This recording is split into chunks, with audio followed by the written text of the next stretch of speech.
কাউকে দোয়াতে অনেক চাইছেন, আল্লাহর কাছে দোয়া করি যেন আপনি তাকে হালালভাবে জীবনসঙ্গী হিসেবে পান। যদি আপনি কাউকে মন থেকে চান, প্রতিটা নামাজে, তাহাজ্জুদের সময়ে, ইফতারের সময়ে, লাইলাতুল কদরে, প্রতিটা সেই সময়ে যখন দোয়া কবুল হয়, আর শেষে আপনি যদি সেটা না পান, আপনার সেই দোয়াটি যদি কবুল না হয়, তখন শুরু হয় আসল পরীক্ষা। এইখান থেকে শুরু হয় বান্দার তার রবের প্রতি ভালোবাসার পরীক্ষা শুরু।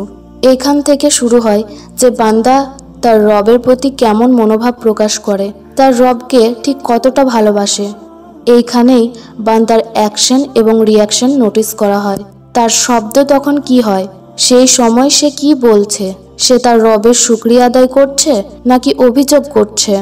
যারা দুনিয়াওয়ালা হয় তারা আল্লাহর প্রতি রুষ্ট হয়, আল্লাহর কাছে প্রশ্ন করে, আল্লাহর কাছে জবাব চায় যে তিনি এমন কেন করলেন। তারা উদাস হয়ে যায়, হতাশায় ডুবে যায়, নামাজ, দোয়া, এমনকি ইবাদত করা থেকেও মুখ ফিরিয়ে নেয়। আল্লাহকে বলে যে এবার থেকে সে আর আল্লাহর কাছে না দোয়া করবে আর না কোনো প্রশ্ন। আর যারা আল্লাহওয়ালা হয় তারা কান্না তো প্রচুর করতেই পারে, তারা তো মানুষ, কোনো ফেরেশতা তো নয়।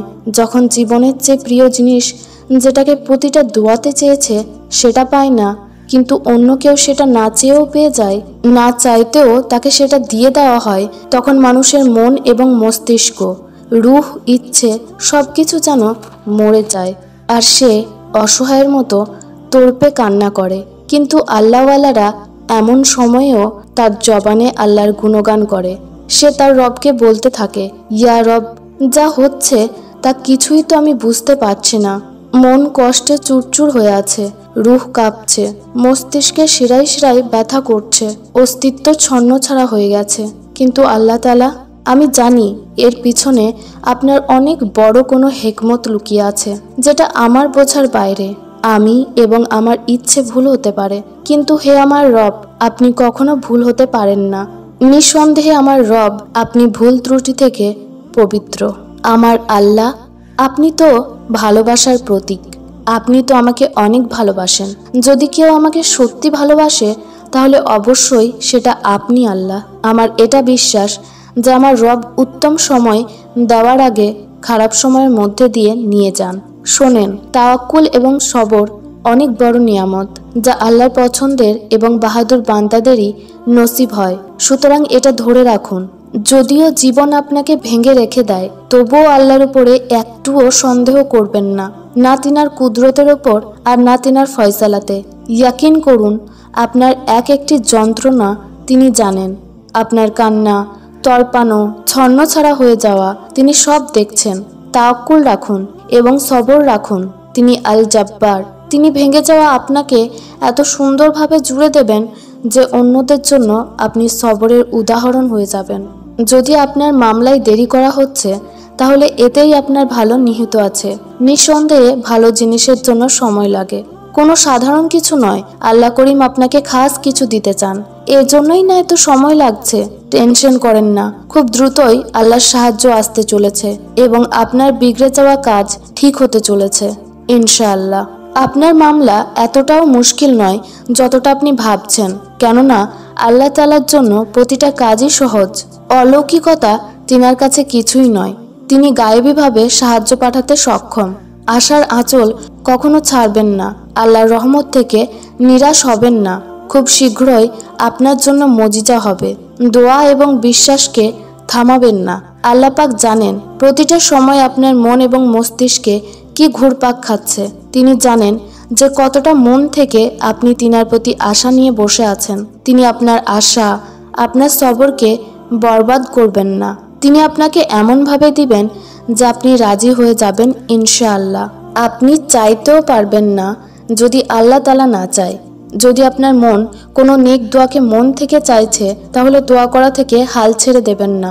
আল্লাহর কাছে চাইতে থাকুন এবং ভরসা করুন। যিনি দুয়ার খেয়াল মনে দিয়েছেন, তিনি ইনশাআল্লাহ এটাকে আপনার নসিবের অংশও বানাবেন।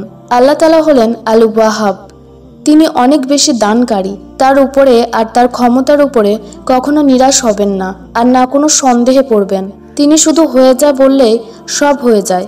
তিনার একটা ইশারাতে বিগড়ে যাওয়া কাজ পুনরায় ঠিক হয়ে যেতে পারে।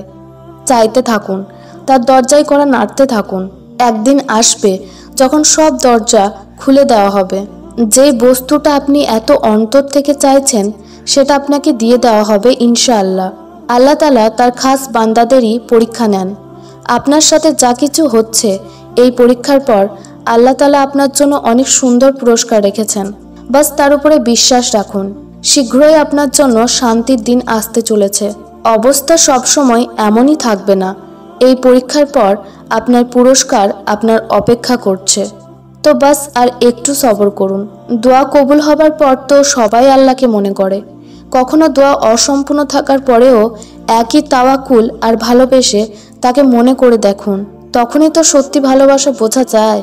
যখন মানুষ সবর করতে করতে হাঁপিয়ে যায় আর তার মনে হয় আর আমার দ্বারা সবর হবে না, আর প্রশ্ন করতে থাকে, ইয়া আল্লাহর কতদিন আমাকে সবর করতে হবে, কখন আমি আমার সবরের ফল পাবো?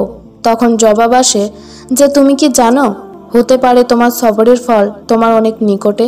আপনাকে যতটা সময় সবর করতে হচ্ছে মনে রাখবেন সেই সবরের ফলও ততটাই সুমিষ্ট এবং সুন্দর হবে। আল্লাহ বলেছেন, নিঃসন্দেহে আমি সবরকারীর সাথে আছি। এই সব মুশকিল সময় থেকে তিনিই বের করবেন। আপনাকে তিনি একটু একটু করে সেই পথে নিয়ে যাবেন যে পথ থেকে আপনি ভ্রষ্ট হয়েছিলেন। তিনি পথভ্রষ্ট আপনাকে তিনার পথে নিয়ে যাবেন। মনে এই স্বস্তি রাখুন যে আল্লাহ আমার উপরে একটু তো রাজি আছেন, তাই তো আমাকে চাওয়ার তৌফিক দিচ্ছেন। আপনার মনে হচ্ছে না যে আপনি সবসময় এমনই কষ্টে তড়পাতে থাকবেন? আমি আপনাকে একটি সত্যি কথা বলবো, যেই অবস্থায় এখন আপনি আছেন সেই অবস্থায় সবারই এমন মনে হয়। আপনার ভয়ই আপনাকে মানুষ বানায়, কিন্তু এই ভয়ের পরেও দৃঢ় ইয়াকিন রাখা আপনাকে মুমিন বানায়। আর জানেন মুজিজা মুমিনদের জন্যই হয়, কারণ আপনার আগে যত মানুষ ইয়াকিন রেখেছিল আল্লাহ তাদের জন্য এমন এমন করিশ্মা দেখিয়েছিলেন যেগুলি পড়লে বা শুনলে শরীরের লোম দাঁড়িয়ে যায়। তারাও শুরুতে একটু ঘাবড়েছিল, কিন্তু তারা সেই ঘাবড়ানোকে অতিক্রম করে বিশ্বাস করাকে বেছে নিয়েছে। দেখুন আজকে তাদের সুন্দর পরিণতিগুলোকে আজকে পুরো কায়নাত মনে করে। আর জানেন আল্লাহ কেন সেই কারিশমাগুলো কোরআনে লিখেছেন? আপনার জন্য, আমার জন্য, আমাদের জন্য, যাতে আপনি সেগুলো পড়েন, সেখান থেকে নসিহত নেন, আপনার আশা যাতে ভেঙে না যায়। কাহিনী শেষ পর্যায়ে এসেও বদলে দেওয়া যেতে পারে, তো আপনি সেইগুলো পড়ুন আর মনে রাখুন যে এই করিশ্মা আপনার জন্যও। তিনার গুণে শুধু একজন কারো অধিকার নেই, তিনার গুণ সবার জন্যই সমান। আর যখন তিনি গুণ বলবেন তখন হয় আপনার মন পরিবর্তন হয়ে যাবে, আর না হয় আল্লাহ রাজি হয়ে যাবেন। ভিডিওটি সাদকা হিসেবে অন্যদের সাথে শেয়ার করুন এবং চ্যানেলটি সাবস্ক্রাইব করে আমাদের সাথে থাকুন। আসসালামু আলাইকুম।